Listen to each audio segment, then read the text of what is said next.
Hi, I'm Cameron Wilson and welcome to the Foundation for Rural and Regional Renewal podcast, where each fortnight we feature some of the projects that are breaking down isolation and improving life in rural Australia. This week, it's how projects that are first and foremost aimed at kids can actually do a lot to help parents cope with drought too. I'm talking about things like camps or art classes, music lessons, or even sports days. We'll find out in just a moment how they can actually help parents as well as the kids. But first, here's Kim Donaldson and Linda O'Brien. They're both mums and graziers from Charters Towers in North Queensland, and they've got a reminder about what some families are actually dealing with at the moment. You'll hear from Kim first. It's not good. We've had some places going to the third year of drought. Us personally, we've sort of really hit the wall this year, so it's destocking and hard work ahead of us to keep our animals going. So, it's important that we keep other programs going to keep the morale up. Why have you hit the wall now this year? We've been lucky with having rain, some rain in the last couple of years where other properties haven't. But this year it's really, we just didn't get a wet season. So struggling with it now. Linda, what's it do to not just the farm businesses? We know that they struggle, of course. The agriculture sector struggles when there's no rain. But what about the community, the people around town?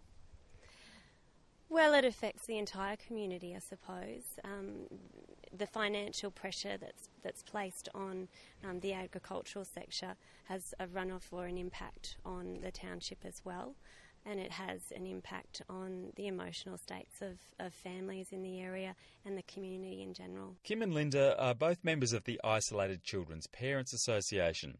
So they're both fairly well practiced at organising events that get the kids along, but also get the parents off the property and away from thinking about the drought, as Linda explains. Well, every year since 2007, we've been hosting a sports camp in Charters Towers for isolated rural children and their families. It's a 4-day camp and it's aimed at providing opportunities for social interaction, teamwork, and to develop sporting skills for children that just typically don't have access to that because of lack of numbers, lack of access to coaching expertise, and generally just because of their isolation.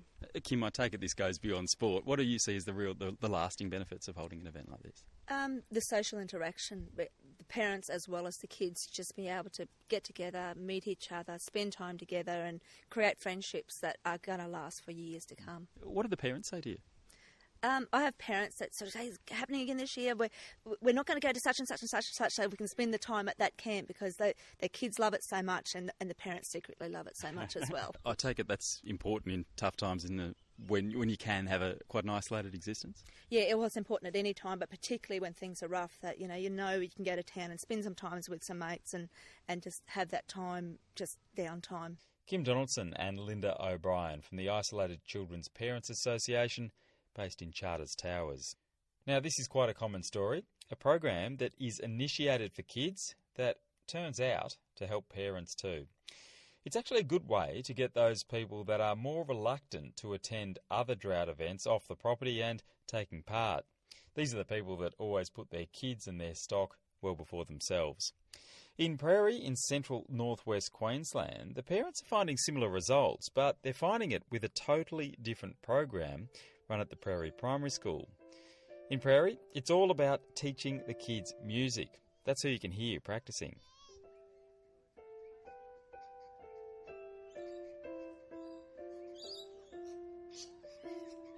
Principal Tammy McClymont explains here how the program called Dusty Melodies, which is funded through the FRRR Tackling Tough Times Together, how it actually works. We have a music teacher that we've hired who lives in Hewenden, and she comes out once a fortnight and teaches keyboard, dance, keyboard, guitar, dance, singing, reading of music, writing of music. The kids have written their first piece of music and played it, and they're having a great time. The music lessons we started about 3 years ago, but we sort of got to a point, especially with the drought, where we just couldn't financially continue with them. So we were looking at having to stop the music lessons, which was a big draw card for people coming in from the properties to come in. And the kids loved it, so it would have been really hard to lose it. So, as Tammy explains, it's working for the kids, but it's also working for the parents too. Sharon Johnson is one of the mums whose kids are involved. The kids really, really wanted to learn, and we could take them away individually and take them to lessons personally, but as a whole, the kids learning as a whole together has just been such a great experience for them, and it culminates in the end of year concert, and they do a big performance, and it's such a confidence building thing for them to be able to perform in front of everybody. So why were you so keen as parents to make sure the kids were able to be taught music? Well, firstly, it's hard to offer that out here because we're remote, and again, getting those lessons are hard, but the flow-on effect in their education, which is not my field, I'm not the teacher, but they get such a benefit from when they learn music. It's been proven that it helps with their literacy, and we do have a few kids in our school that do have literacy problems, and it's shown that they are improving and it's helping them. And because they can read music and because they can play a small piece, it builds their confidence, and that flows on into their other schoolwork. Oh, so it's an self-esteem building process. It is, that's part of it, I guess, and some little tick-tick thing there in their head when they're reading music and they're learning something like that, it flows on into their schoolwork and the actual nuts and bolts of literacy and maths. I saw flying in here that it's dry. What, Yes. you must be 4 or 5 years into drought? Into the fourth year, I think. Yeah. Who knows? We lose count, honestly. It's just every day is just righto, it hasn't rained. We're just knuckling in and getting on with what we have to do. So does the drought in any way affect the kids and their education? I'm just interested if that was a driver for wanting to get the music as part of the curriculum. Yes, it does. The kids don't say so much, but they're seeing the potty calves come in, they're seeing the cows dying, they see their old horses getting skinnier and that we're having to supplement their feed. So they're seeing that, and it sort of becomes, kids are so very resilient, they see that. But the music brings so much joy because they get down and they play their music or they sing their song or they do their dance or they make their music video, and it's such a joyful part of learning, and it gives them that brightens their day. And I have to say, even as parents and adults going through this whole thing, that seeing the kids enjoying it so much and we watch their performances, it brings us a lot of joy too. So it's for the parents as well? I think so. Yeah. It's not specifically for the parents, but it's such a flow-on effect. Yeah. And I used to play music, and I'll get down and I'll play the keyboard with the kids, and I haven't done that for 20 years. So they've been the catalyst. Yeah, that's right. Sharon Johnson, who knows the pressures of drought, but who's now playing music again after her kids started learning an instrument. So this almost unintended byproduct of parents getting some relief and time away from the pressures of drought through involvement with their kids' activities, well, it comes as no surprise to Bruce Scott, who's from Windora.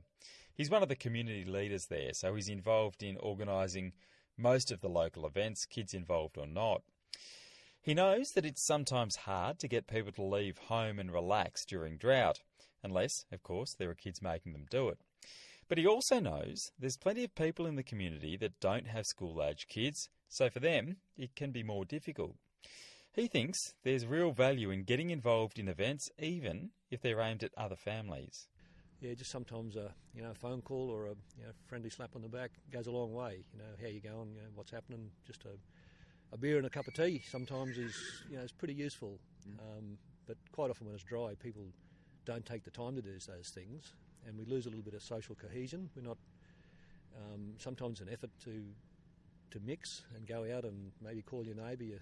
People are feeding stock, or they're basically dealing with the day-to-day stock management, keeping water up to stock, and you probably don't socialise quite as much as you should, and it comes at a toll. If you're out socialising, you're not doing something at home. Yeah. But I think we need to do that. We need to come together more, and we need to probably forget some of our prejudices at times. People get a little bit more irritable when they've got things on their mind, not meaning to be, but it's nature.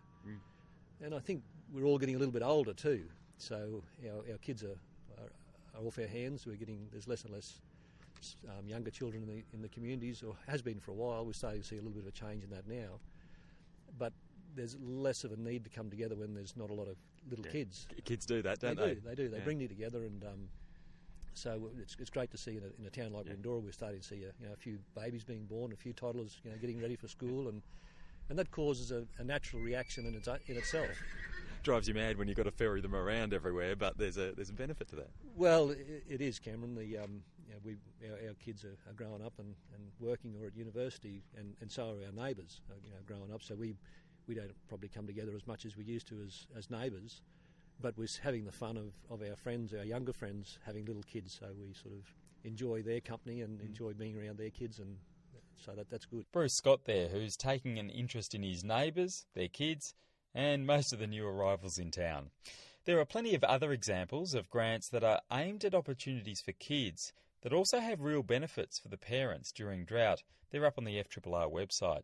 That's the podcast for today. In our next edition, the focus turns to tourism and some of the more innovative ways that small towns are turning to the tourist trade to try to help keep the local economy ticking over when drought hits the agricultural sector. So join me next time for that. That's in a fortnight's time. I'm Cameron Wilson. I'll catch you again soon.